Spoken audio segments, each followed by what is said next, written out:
Hello everybody, in this video I'm going to be showcasing this Viper FX Pro PC. It's one of our pre-designed gaming PCs and it's around £1,000. In this video I'm going to be giving you a rundown of the specs of the PC, I'm going to be giving you some information about it and then benchmarking some games towards the end. Before I do get into the specs though, I just want to show you the case itself. This is the Neptune Case. It's a very nice looking case as you can see, and it definitely looks like it belongs to a gaming PC. On the top we've got a power button, we've got two USB 2.0 ports, we've got a microphone and a headphone jack and a reset button. Turning it around to the back of the case, we do have 8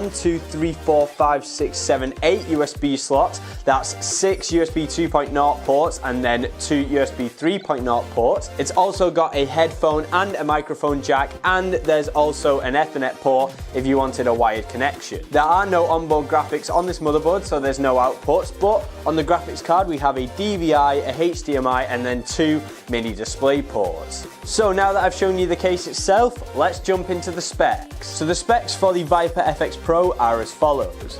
It's got the AMD FX 6300 CPU and that's paired with the Cooler Master Hyper 103 heatsink.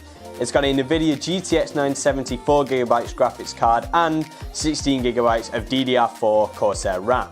The motherboard is the Gigabyte 970A DS3P and it's got a Corsair 750 watt power supply.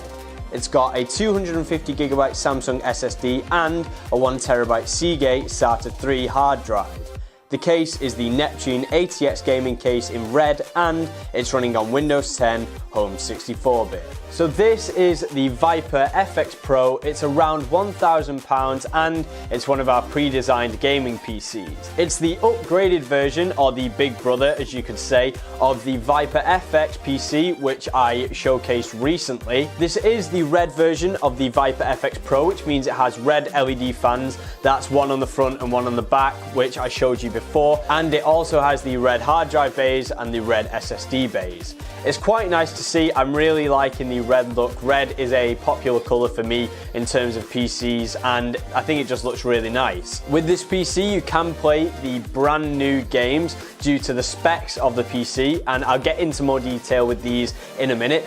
But this PC will be able to run all of these newer games. You may have to sacrifice some graphics quality in some games to get a better performance. Like you'll see in Battlefield 4 later on, I'm running that at Ultra. You'll see the FPS that I get for that game, and then say in another game I can run that at Ultra, but I may need to drop it down to say medium just to get over 60 FPS. So starting off with the CPU, as I've said, it does have the AMD 6-core CPU. AMD are recognised for having great performance components, but at that lower price point. This means that they are reliable and you don't have to spend a lot of money for these parts. I've used AMD before. I've had an FX 4100 CPU and the 8320 and the 8350, and I've had nothing but great experience with these processors. Some games are more CPU intensive than others, so it is good that you've got this 6-core CPU in there as well. Speaking of this, I'm going to show you this in ARMA 3 now, showing you how well ARMA 3 performs on this PC with this 6-core CPU.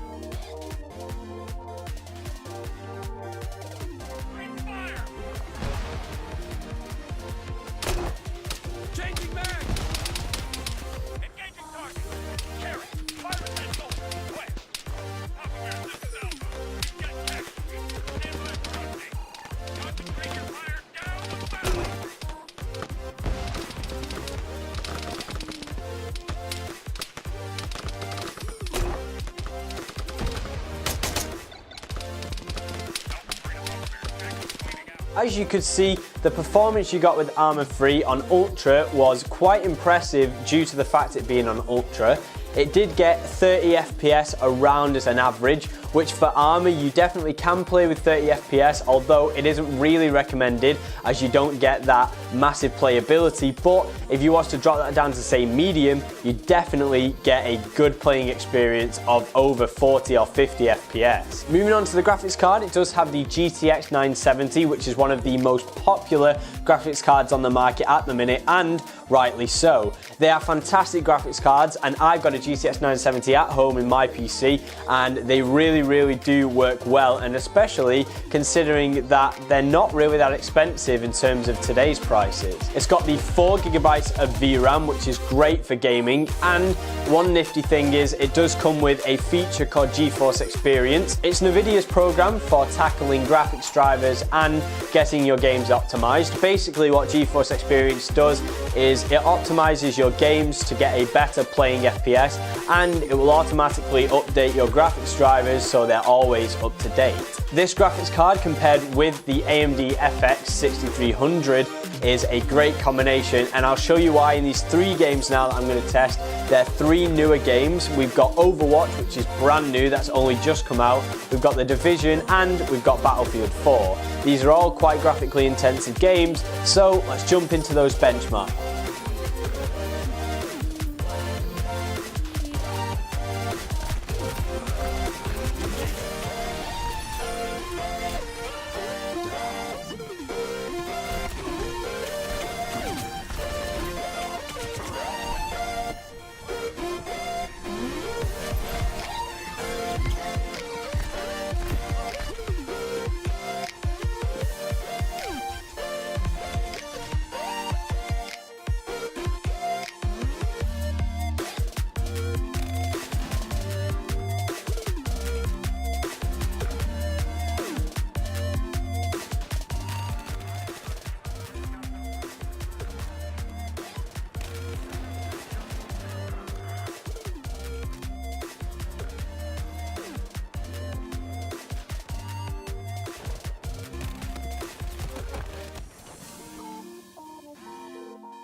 As you can see, this card dominated Overwatch. You got a very, very good FPS on Overwatch and on Battlefield 4 as well. The Division was kind of low, and I would have liked to have seen a better FPS for that game, but as I've said, you don't have to worry. It's not like you're on the lowest setting and that's all you can get. You can just change it to medium or high settings, and then you'll definitely get a better playing FPS. I could definitely play at the FPS though that was shown on screen. As you can see, I was in the dark zone and I was still being able to play with a good playable experience. Moving on to the 16 GB of RAM, this is perfect for any game. Now what's becoming more common is, as the new AAA games are coming out, 16 GB of RAM are becoming increasingly popular for the recommended specs, but still 8 GB is the standard for gaming PCs. That has always been the norm, so having 16 GB is definitely a fantastic amount of RAM to have. Having that extra bit of RAM will also allow more room to do stuff like video editing or advanced rendering. Some games also do use more RAM than others, such as Minecraft, but having 16 GB of RAM will definitely put you into that league. The last game I am going to be benchmarking is Squad. This kind of puts together all the components in the case, as it's quite an intensive game as it's running on the Unreal Engine and the servers are like 72 people strong. So let's jump into the benchmarks for Squad.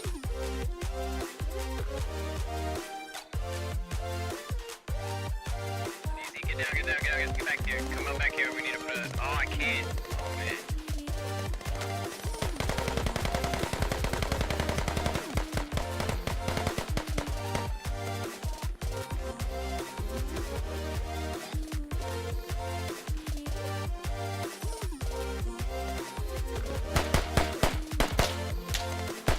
As you can see, Squad did run quite low, and that was on the Epic settings as well, so I have no doubt that if you was to turn these settings down to medium, you would definitely get a better playing experience. And with it being that milsim game, you do want to have a good amount of FPS, because if you're in a firefight and then somebody tries to shoot at you and you've got low FPS, you might not be able to get as much good aim as you would have if you had better FPS. It's got a 250GB SSD and that 1TB hard drive. The SSD will be used for your OS, which means it will run very fast and it will boot very fast as well. This can also be used for your more popular games as well, say like ARMA 3 for instance. It's got a lot of textures to load in the distance, which means this SSD will be great for games like that. Then you've also got that 1TB hard drive as well, which means you will never, unless you do download a lot of games, you'll never run out of space. I've got the same pair of this at home. I've got a 250GB SSD and a 1TB hard drive, and none of them are nearly complete yet. It means you've got lots of storage which will last you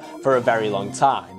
Just because this PC is pre-designed, it doesn't mean that you can't customize it as well. You can literally customize every single part in the case, whether that's the graphics card, the CPU, the RAM, you name it, you can literally put anything else you want in here. Just because it's pre-designed doesn't mean that you don't get the customization. All you need to do is click that Customize PC button on this Viper FX Pro page, and it will then take you to the custom PC builder. So that was everything. Now that I've given you some information about the PC and shown you the benchmarks, what I want to do now is go into the summary and show you an even in-depth look at the benchmarks themselves.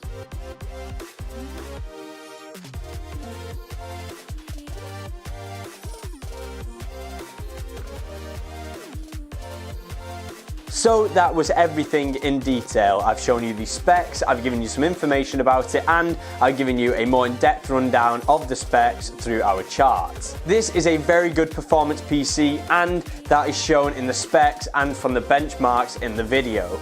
I would definitely recommend this PC for anyone, whether it's your first PC, whether it's a PC that you're upgrading to, anything like that. This PC definitely suffices for games that are coming up within the next couple months and the next couple years. As I've said, just because it is a pre-designed PC, it doesn't mean you can't customize it. If you click on the Customize this PC button, you'll be able to change any part in the machine, whether it's the graphics card, the CPU, the RAM, anything, you name it, and this PC can be customized to how you like it.